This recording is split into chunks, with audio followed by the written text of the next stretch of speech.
उर्मिलास kitchen चॅनलमध्ये तुमचं स्वागत आहे। तर आज आपण दम आलू बनवणार आहे।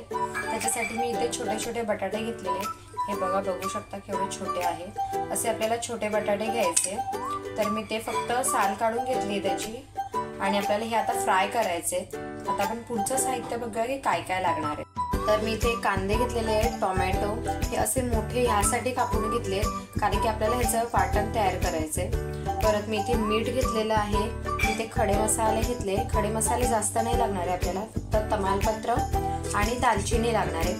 हळद, लाल तिखट आणि काश्मीरी मिरची पावडर सुद्धा लागेल आपल्याला। परत दही आणि मी इथे ना लाल मिरची जी असते ना, सुकी लाल मिरची, ती गरम पाण्यात भिजत ठेवली होती, ती घेतली। 4 सुक्या लाल मिरच्या लागतील आपल्याला। तर आता आपण काय करायचंय, मी इथे तेल तापत ठेवले। तेलामध्ये बटाटे आधी फ्राय करून घ्यायचे आहेत आपल्याला।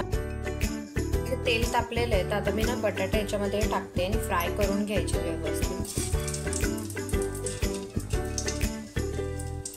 तर असे मी आता बटाटे आहेत ना ते व्यवस्थित फ्राय करून घ्यायचे आहेत आपल्याला।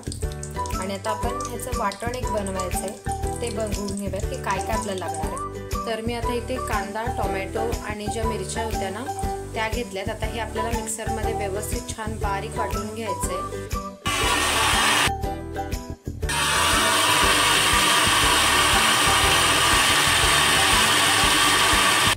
तर आपल्या इथे वाटण करून झालेलं आहे तयार।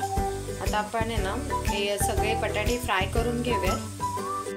तर आता बघा आपण ना बटाटे फ्राय करून घेऊयात व्यवस्थित।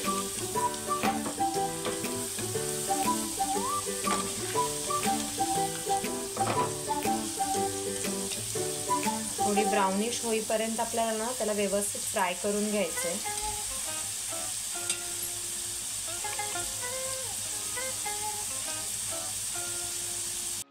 आपलं ना दम आलू तयार झालेले आहे। आता ह्याच्यावरती मी कसुरी मेथी घालते।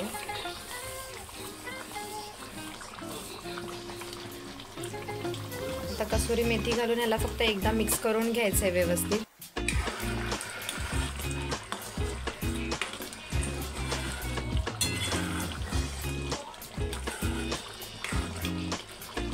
आता आपले छान बटाटे पण शिजलेले आहेत आणि आपला दम आलू तयार आहे।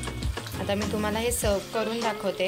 आणि जर तुम्हाला ही रेसिपी आवडली तर नक्की लाईक करा, कमेंट करा, शेअर करा आणि नवीन असाल तर सबस्क्राईब करा। जर अजून सबस्क्राईब केलं नसेल त्यांनी पण सबस्क्राईब करा आणि बेल आयकॉन नक्की दाबा। थँक्यू।